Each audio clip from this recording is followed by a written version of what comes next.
Hello everybody, welcome to number 27. I am Jack and this is my beloved Fred. But there is a bit of a problem. I want to sell Fred. You might be wondering why wanting to sell Fred is a problem. And I think in order for you to understand that, I have to explain the history of this car. I am only the second owner, and the first owner was my friend Alex's mum. She had Fred from new from 1959 and used him pretty much as a daily car, doing runs from Cardiff to London with Alex in the back. Something which, by the way, he doesn't have terribly fond memories of. Also because Fred was the most poverty spec out of these cars. They didn't have a lot of options, but a couple of things that they did have was you could have it without a tachometer and without heating, and this one was without both, which actually makes it quite a rare car. So let's get back to the story. Well, Alex's mother unfortunately suffered from an illness when she was older, which meant that she was no longer able to use Fred, and she has now sadly passed away. Alex inherited Fred, but he was in need of quite a lot of TLC. He hadn't run for about 10 or 15 years, and also he had a few sort of quite dodgy repairs in the past. Alex got a few quotes for a restoration which were predictably pretty outrageous. I think he was quoted 20 to 25 to 30,000 and decided that he didn't want to go in that direction. It wasn't a car that he wanted to keep. So he offered it to me for a really low price, and I've always loved Frog Eye Sprites, and I snapped it up and I was so excited. It needed a lot of recommissioning, all of which I did over time. Pretty simple things. In the end, I had to fit an electric fuel pump because the mechanical one with modern fuel kept on suffering from evaporation. We had to replace a load of ignition parts, we had to change the fluids, but Fred did get started and was running fairly well. He was painfully slow, of course, and even struggled to get up some of the steeper hills, but he did run. He let me down a few times and broke down. Mainly that was until I changed to the electric fuel pump, to be quite honest, so not a massive big deal. But there was a real charm to this little car and what it did and how honest it was and is. I mean, Fred is not a concourse car. It's pretty solid, but he's had some iffy repairs in the past, so the wheel arches have definitely got filler in them in the back, and I think he's had a few other little bits. The paintwork is, I would say it's patinted actually. I like the paintwork as it is. The main issue was that it was actually quite dangerous. It was quite hard to keep up with modern traffic because he was so unbelievably slow.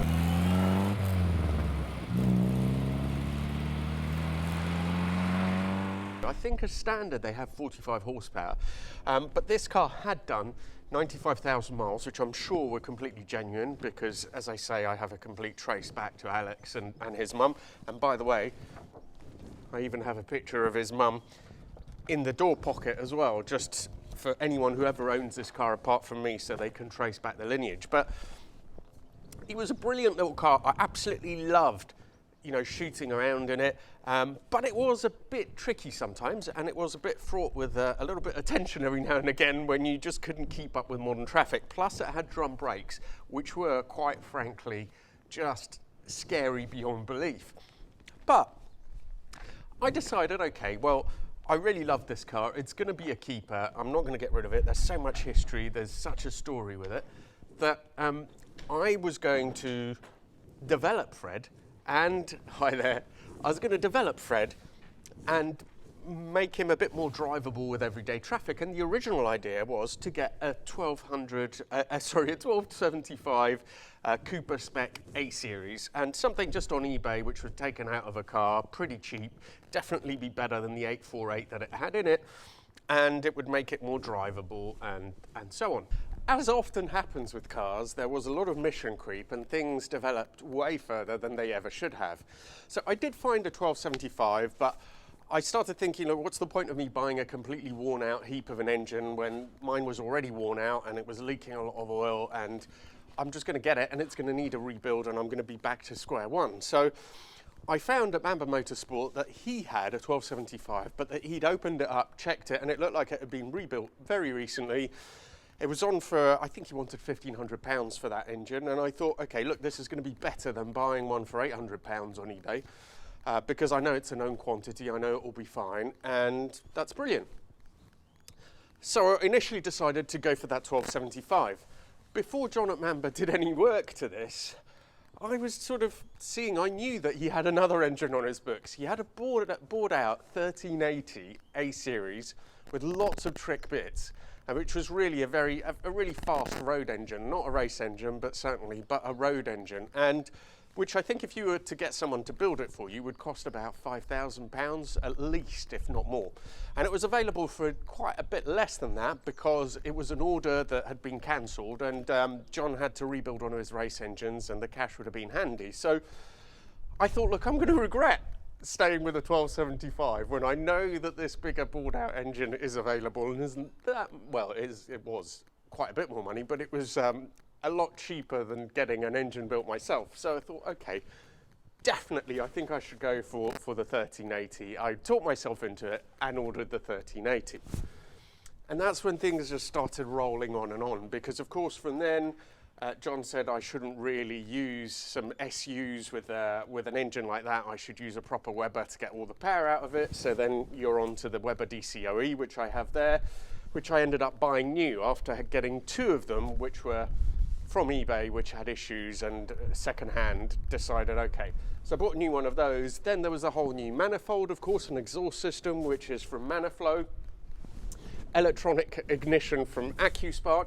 I thought, well, while I'm doing all this, I had driven a Sprite before that had a 5-speed Datsun box in it, which belonged to a friend of a friend, who I'm sure will be watching this video. So Gary, good to see you, or hello, it probably makes more sense. Anyway, I had driven Gary's car, which was called Gaps, which now belongs to another friend who is on YouTube, and have a quick look on his channel because he is just incredible, really, what he does with that car. Anyway, I drove that, thought it was amazing. I thought the gearbox feel was incredible, and I had to have a Datsun 5-speed, but they had gone from costing a couple of £100, they were gearboxes that came from Datsun Cherries in the States, to becoming quite rare and costing about at least $1,000. Plus, they're pretty much in the US, so you have to get it from the US, ship it over, and there's shipping costs. Then there's also all the kit that you have to buy, which is about another $1,000, I think, to mate it to this particular engine. And while I got it, I thought, and I did find one, by the way, of course, in the US, did all this, but when I got the kit as well, I had it shipped to Rivergate, who do the kit, and I thought, you know, might as well have the engine, might as well have that gearbox rebuilt to make sure that it's sorted and it works properly. So while it was there, it had the synchros redone, it got checked and rebuilt. So the costs really escalated. I think in the end, the gearbox ended up costing me more than the engine itself. But I got the gearbox. I did the transplant myself, changed it over, and yeah, we come to today. And why, after all this, and after the history of this car, after me being so tied up with it emotionally, after loving it so much, you know, also Fred, also the name of a good friend of mine, who, you know, so it has reminders as well, and yet I want to get rid of it. And you know, why is that? Why could that possibly be the case after all this time, all this money, all this effort, all this emotional involvement? Why? You could be excused for thinking that I am absolutely nuts. These two cars have so little in common. Why would this influence my decision to want to get rid of Fred? Well, there is more that ties these two cars than you would initially think.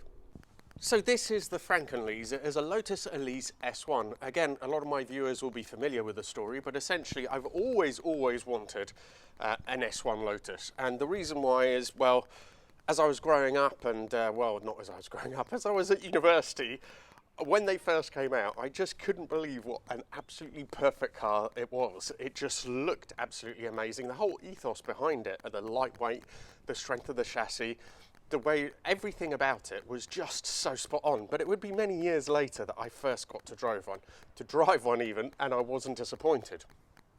Anyhow, I got this. It was cheap, and for YouTube, I wanted a project car, and this had some chassis damage, and there's all sorts of stories and things to do with fixing chassis on these cars, whether you should or you shouldn't, but I did, and I think it was done in the best way possible with the help of Phil, who is an absolute legend, also known as Junks, who really helped me with this. And The problem is this, I know that at first glance these cars don't share that much in common. Of course, the Sprite is much slower. It's a car from the 1960s, designed 1950s. It's a completely different proposition to this modern car which came out in the mid-90s. However, they're both two-seaters. They're both pretty much convertibles, is the best way to drive them. Fred, I do have a top for Fred, but I used it once and swore I would never do it again because I hated it so much. So Fred is massively impractical, and the Frankenlease is also quite impractical, but compared to Fred, much more practical because you can take it places. It's pretty watertight. It's a little bit more refined. You can do long journeys, but crucially, the Frankenlease is also absolutely incredible, I think, like all S1s, to drive. That's not to say that Fred isn't great fun to drive. He is. He's a brilliant drive, and it has its own charm. It does need some work, really, to get the best out of it. Now that I've upgraded the whole mechanics of it, I had the suspension rebuilt, but it wasn't lowered, and it needs new wheels and tyres. So it still hasn't got up to its full potential, but it's quite similar in many ways to the Elise. It doesn't drive in the same way, but it's a similar proposition. It's the kind of car that you would use in the same way. And because I went for the quite racy engine and that setup, it no longer has the function that it used to have, which it did really well, which was just to poodle around in the afternoon, going down some nice lanes. It just doesn't work like that. It likes to be driven with a little bit of vigour now. It's not a relaxed little tourer anymore. Well, not that it was ever a tourer, but it's not a relaxed little car anymore. It's more like a little terrier.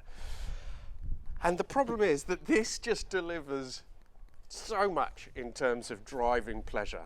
I can't express enough how incredible these cars are. From the immediacy of the responses, to the driving position, which is nigh on perfect, to the way it looks, to the absolutely telepathic steering feel, to that really gruff K-Series. Everything about it is just absolutely bang on perfect. Of course, it's not a brilliant car for very long journeys, and I think for some people, if you're a real adrenaline junkie and you crave power, then the Frankenlease or Lotus Elise S1 may disappoint you.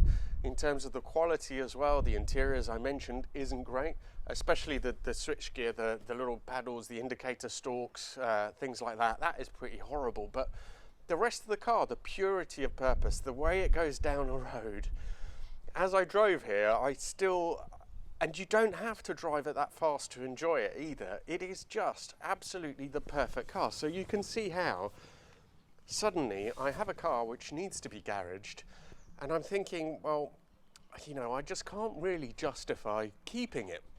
But there is a sting in the tail of this story. As I came here, I was absolutely dead convinced that this video was going to be about why I had to get rid of Fred, and also just publicising that, seeing if anyone wanted Fred before I put him on general sale maybe in the spring. But the sting in the tail is this. Just look at this little hippo. Even the way the bonnet opens, it really does look a bit like a hippo, doesn't it? Anyway, I got here, opened the garage, got in, sat in Fred, started it up, moved it out, and I started thinking that I don't know if I can sell it. How ridiculous and pathetic is that? But just getting in this car, sitting in those vinyl seats, feeling the thin wood rim, looking at that dashboard, pulling the various levers, and Fred just burst into life, and the whole car sort of shakes and vibrates as the engine goes on, and the throttle response is so instantaneous, in a different way to the Lotus. It's not as revvy, obviously, but it's instant. And then I was just manoeuvring him out the garage, and I just thought, why don't I just keep it? It's not costing me that much, and now I don't know, I don't know if I can sell it. Which is ludicrous. I'm really sorry, this is an absolutely ridiculous video to make, but I came here with a dead set intention that I was going to do a video. There's going to be like a goodbye video for Fred because it was going to go on sale soon, and now I just don't know if I could bring myself to sell it. So I don't know where we are. Well, everybody, I'm heading home now in the Frankenlees, and I've made a bit of a mess of this video because actually I do have to sell Fred, and the reason is quite simple, and that is that I don't use it, I don't drive it enough.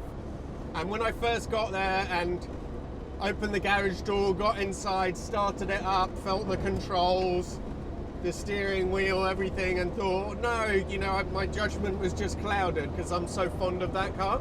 But ultimately it doesn't get used, and this, if I ever want to go out for a drive, for a spirited drive, it's always going to be in the Elise because it is so mind-blowingly good as a driver's car, and Fred is just a different type of car, and it's just, yeah. So yeah, I'm really sorry for all the confusion, but it's just how I feel, right? It's just me. That is just generally, I went down there convinced, going to do a video about selling this car, got there and thought, no, I'm definitely not selling it. And now, just calm down a bit. I'm out of Fred because I've been for a drive in it. I'm back in the Elise, I'm heading home, and just realised I do have to sell that car. I really look forward to seeing you again for the next videos, especially on the Frankenlees, when I will be doing a few things to it, sorting out the suspension and so on.